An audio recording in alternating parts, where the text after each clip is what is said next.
Good morning मैत्रिणींनो, कसे आहात सगळेजण? तर आज सकाळी सकाळी म्हटलं आपण एक ब्लॉग बनवूया. हा ब्लॉग माझ्या आयुष्यातला पहिला ब्लॉग आहे जी मी आज काढणार आहे.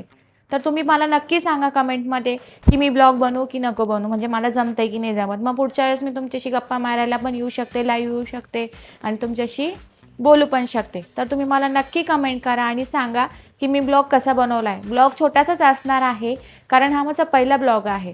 तर चला मी तुम्हाला सांगते की पुढे मी काय करणार आहे आज. तर मैत्रिणींनो, व्हिडिओ बनवायचं मोठं कारण आहे आज, कारण की ईद सुरू आहे, सगळ्यांना माहिती आहे. तर ईद सुरू असताना ईदच्या पहिलेच आपल्याला घरातली साफसफाई करावं लागते. तर एकटीला मला एवढी साफसफाई करणं शक्यच नाही. तर त्यासाठी मी एक नवीन गॅजेट मागवलं आहे. ते गॅजेट कसं यूज करायचं आणि ते गॅजेट कोणतं आहे ते मी तुम्हाला सांगणार आहे. तर तुम्ही व्हिडिओ कंटिन्यू बघा. मी पुढे कशी साफसफाई करणार आहे आणि ते गॅजेट कसं यूजफुल आहे ते कंटिन्यू बघा व्हिडिओ, तुम्हाला त्याची माहिती मिळून जाईल. बाथरूमची स्टाईलची क्लिनिंग असो किंवा काचेवर बसलेल्या चिकटपणाला घासून घासून माझ्या कमरे व हाताच्या हाडांचा बँड वाजवू नये म्हणून मी मागवले आहे आगारो रॉयल इलेक्ट्रिक स्पिन स्क्रबर, ज्यामध्ये आपल्याला बघायला मिळतात भरपूर अटॅचमेंट. तर हे आहे त्याचे मेन युनिट व समोरचा जो भाग बघत आहात तिथे लागतात हे सर्व अटॅचमेंट व मागे तुम्हाला बघायला मिळेल पॉवर बटन व तुम्ही या पॉवर बटनला 2 वेळा प्रेस केल्यानंतर याचा स्पीड वाढवू शकता. व पॉवर बटन खाली हे बॅटरी इंडिकेटर दिलेले आहेत. त्याच्या खाली चार्जिंग पोर्ट दिलेला आहे व चार्जिंग केबल सुद्धा आहे जी तुम्हाला पुढे बघायला मिळेल. तर सगळ्यात आधी आपण वेलक्रो हेड लावून बघूया. तर या वेलक्रो हेडच्या वर जे अटॅचमेंट लावायचे असतील ते लावू शकतात.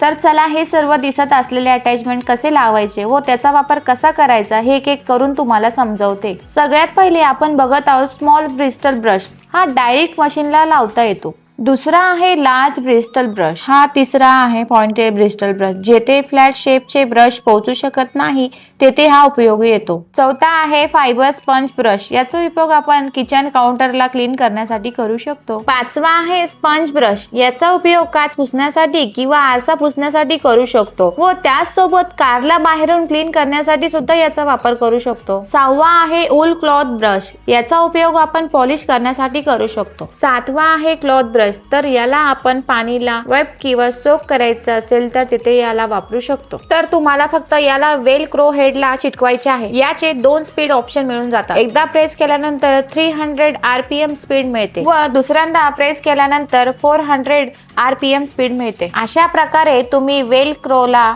सर्व अटॅचमेंट लावू शकतात. आणि हो, ब्रश अटॅचमेंट साठी वेलक्रो असणे गरजेचे नाही. त्याचसोबत एक्सटेन्शन पाईप मिळते ज्याला आपण असेंबल करू शकतो आणि जेथे आपले हात पोहोचत नाही व उभे राहून फ्लोअर साफ करायचे असेल तर त्यासाठी खूप युजफुल आहे आणि त्याची लांबी कमी जास्त करू शकतो. त्याचसोबत USB-C टाईप चार्जिंग केबल मिळेल व याची बॅटरी 2500 mAh आहे व या बॅटरीला चार्जिंग होण्यासाठी 2 ते 3 तास लागतात व एकदा फुल चार्जिंग झाल्यानंतर 90 मिनिट पर्यंत हा चालू शकतो. त्यासोबत मिळते स्टिक ऑन हँगर. जेव्हा तुमचं काम नाही त्यावेळी याला हँग करून ठेवू शकता. त्यासोबत तुम्हाला मिळेल याची युजर मॅन्युअल ज्याच्यामध्ये त्याची पूर्ण माहिती दिलेली आहे. तर सगळ्यात आधी मी लार्ज ब्रिस्टल ब्रश यूज करून दाखवत आहे जे मी फ्लोअरवर यूज करणार आहे, जे फरशीवर डाग पडलेले आहेत ते काढण्यासाठी. तर हे डाग काढण्यासाठी मी पाण्याचा वापर केला आहे, परंतु तुम्ही फ्लोअर क्लीनर वापरू शकतात. आणि स्क्रबिंगसाठी तुम्हाला ताकद लावण्याची अजिबात गरज नाही. फक्त जिथे फरशीवर डाग आहे तिथे फिरवायचा आहे. बाकी स्क्रबिंग हा ब्रश करून घेतो आणि फरशीवरील जे ग्राउंड्स आहेत त्याची सुद्धा स्वच्छता हा चांगल्या प्रकारे करतो. याच्यानंतर मी क्लॉथ ब्रश लावले आहेत, त्याने फरशीचे जे काही पाणी असेल ते सोकून घेते. तर अशा प्रकारे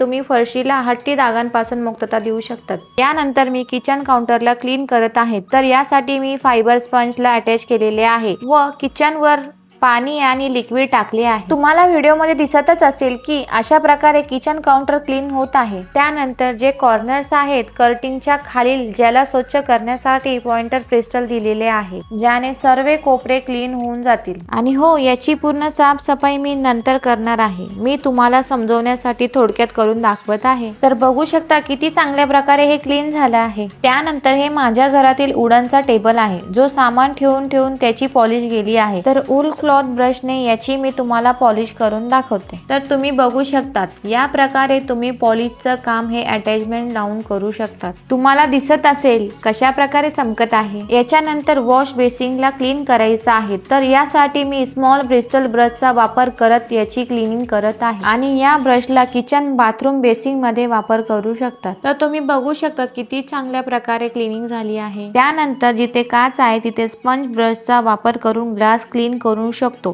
त्याचप्रमाणे यावर जे काही डाग असतील ते डाग या स्क्रबिंगच्या मदतीने निघून जातील आणि स्क्रबिंग करून झाल्यानंतर काही न करता फक्त काचेला पुसून काढायचं आहे। बघू शकता ना जास्त ताकद लागली ना जास्त वेळ, लगेच ग्लास चकचकीत झाली। तर फ्लॅट ब्रशचा उपयोग लिव्हिंग रूम, बाथरूम, किचन यामध्ये क्लिनिंगसाठी याचा वापर होतो। आता व्हिडिओमध्ये दिसतच असेल बाथरूम मधील ग्राउटिंग फ्लोअरवर घाण जमत असते, तर याला सुद्धा किती छान प्रकारे क्लिनिंग करता येते। तुम्ही स्वतः डिफरन्स बघू शकतात किती डीपली क्लिनिंग झाली आहे। क्लिनिंग झाल्यानंतर सर्व अटॅचमेंटला धुवायला लागणार, तर मी पाण्याने धुत आहे, परंतु तुम्ही साबणाने देखील धुवू शकता। आणि हो, मेन युनिटला धुवायचे नाही, ओल्या किंवा सुक्या कपड्याने पुसून काढायचे। हे अटॅचमेंट धुतल्यानंतर तुम्ही याला उन्हामध्ये देखील सुकवू शकता आणि सुकल्यानंतर त्याला व्यवस्थित स्टोअर करून ठेवा, जेणेकरून पुढच्या वेळी तुम्हाला हे क्लिनिंगसाठी उपयोगी येतील। तर मैत्रिणींनो, आगारो रॉयल इलेक्ट्रिक स्पिन स्क्रबरची लिंक मी खाली डिस्क्रिप्शन मध्ये दिलेली आहे आणि या प्रोडक्टला 1 इयर मॅन्युफॅक्चरिंग वॉरंटी पण आहे। तर वाट कसली बघताय, लगेच जा शॉपिंग करा। धन्यवाद।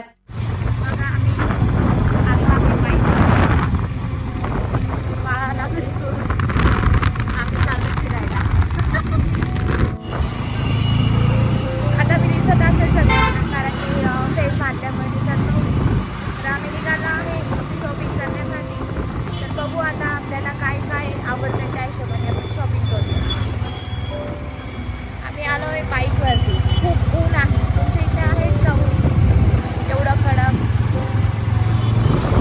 काय शॉपिंग करणार आहे? आपलं सामान वगैरे बघायचं आहे आपल्याला, त्याच्यानंतर आपल्याला काय आवडलं तर घ्यायचं, नाहीतर मग फक्त बघत राहायचं, असं करणार। मला असं वाटतं की मला काही आवडणार नाही तिथे.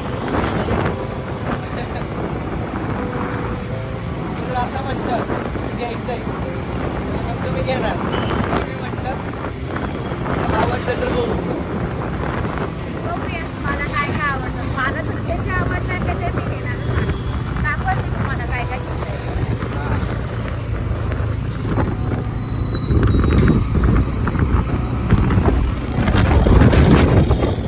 ही आपली बाईक आहे।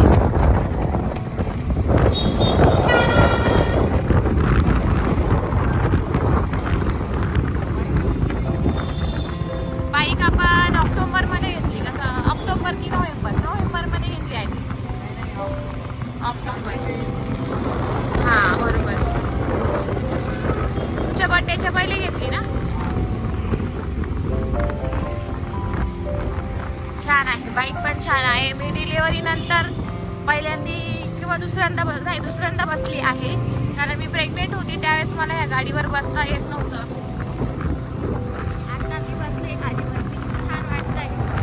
बाईक पण छान असते, फोर व्हीलरपेक्षा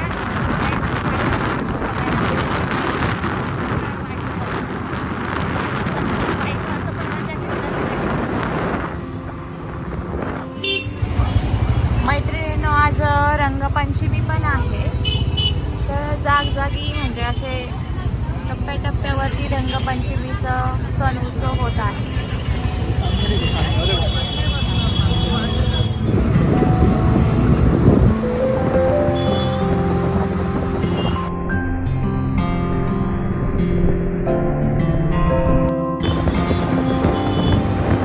सगळ्यांनी एकमेकांना रंग लावून सण साजरा केला आहे।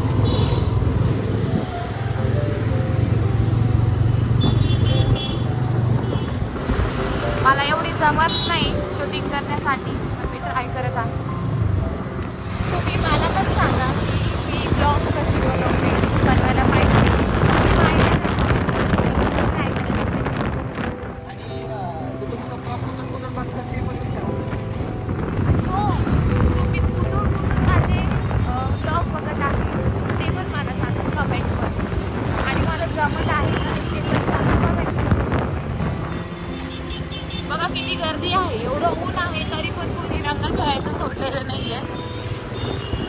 सगळेजण असे रंगरंग एकमेकांना लावता. तुमच्या इथे कशी झाली रंगपंचमी?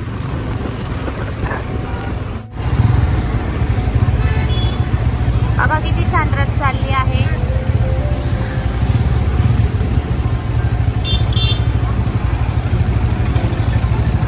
आज खूप गर्दी आहे नाशिकमध्ये कारण रंगपंचमी असल्यामुळे.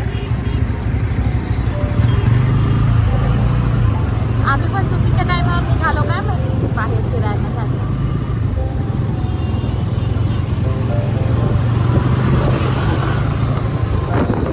मला तर खूप ऊन लागत आहे.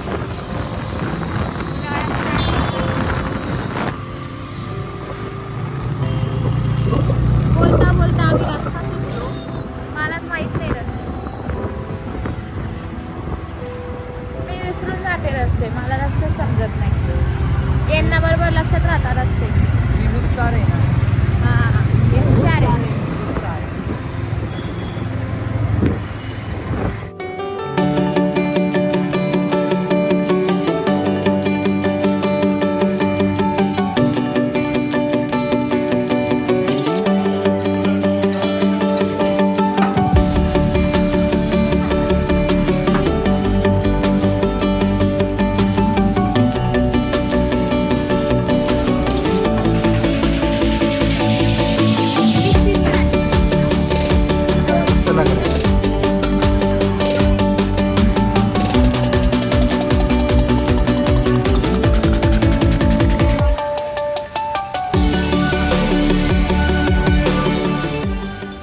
शॉपिंग झाली आहे आपली. तर एवढ्या काही वस्तू आवडल्या नाही मला त्याची. ज्या आवडल्या त्या बघितल्या आणि काही घेतल्या त्यामध्ये. पण ते बाईकवर आल्यामुळं आम्हाला काही जास्त आणता नाही आलं.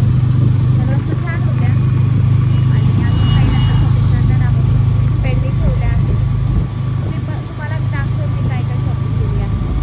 तर ब्लॉग नक्की बघा. तर आत्ताच आपण आलो आहे घरी शॉपिंग करून. भरपूर अशी शॉपिंग केली आहे. थकली मी आत्ताच घरी आले. तर आपण गेलो होतो परिवार गिफ्ट्स म्हणून एक शॉप आहे. खूप छान असं शॉप आहे ते. वस्तू पण छान होत्या. पण आम्ही बाईकवर गेल्यामुळे काही आणता नाही आल्या आणि आता लगेच लागणार पण नव्हत्या त्या वस्तू. फक्त मम्मीसाठी एक कपचा सेट आणला मी. त्यांनी ते कपाच्या सेटचा बॉक्स पण तोडून फेकला. पण एक कप मी तुम्हाला दाखवते. हे बघा असे कप आणलेत मी. छान आहेत. आवडले मला. अशा भरपूर साऱ्या वस्तू आवडल्यात. ज्यावेळेस लागतील त्यावेळेस मी घ्यायला जाणार आहेत. मोठी कार घेऊन जाऊ आपण कारण बाईकवर गेलो होतो त्याच्यामुळे आणता नाही आलं. तर पुढच्या वेळेस आपण कार घेऊन जाऊन खूप सारी अशी शॉपिंग करू. आणि हो, तुम्हाला माझा फर्स्ट ब्लॉग कसा वाटला ते पण सांगा. आणि पुढे कसे कसे मी ब्लॉग बनवू आणि तुम्हाला बघायला आवडतील हे पण मला कमेंटमध्ये नक्की सांगा. आणि हो, ह्या प्रोडक्टची लिंक मी डिस्क्रिप्शन बॉक्समध्ये दिलेली आहे. तुम्ही पण जाऊन परचेस करा. माझ्यासारख्या हाऊसवाईफ लेडीजांना हे प्रोडक्ट खूप चांगलं आहे. तर कसा वाटला कमेंट करून नक्की सांगा. यांचा पहिला ब्लॉग होता. तर मला असं वाटतं की त्या जर कुठे चुकल्या असतील, कुठे त्यांना समजलं नसेल तर तेवढं तुम्ही ॲडजस्ट करून घ्या आणि कमेंटमध्ये सांगा की काही कसा चुकलं वाटला. असं नाही, काही चुकलेलं आहे माझ्याकडनं ते पण सांगा. म्हणजे पुढच्या वेळेस मी चुका सुधारू शकते. हां, तर ह्या गोष्टी त्यांना सांगा. मी यामध्ये त्यांचं काहीच सहकार्य केलेलं नाही आहे. सगळ्या गोष्टी त्यांनीच केलेल्या आहेत, एडिटपासून सर्व गोष्टी. तर त्यासाठी थोडं त्यांना आपण वेळ देऊया. वेळेनंतर त्यामध्ये काहीतरी बदल आपल्याला बघायला नक्की मिळेल. तर हा ब्लॉग कसा वाटला नक्की कमेंट करून सांगा. तर सबस्क्राईब पण करा. हां, सबस्क्राईब नक्की करा. तर चला भेटूया पुढच्या ब्लॉगमध्ये. बाय.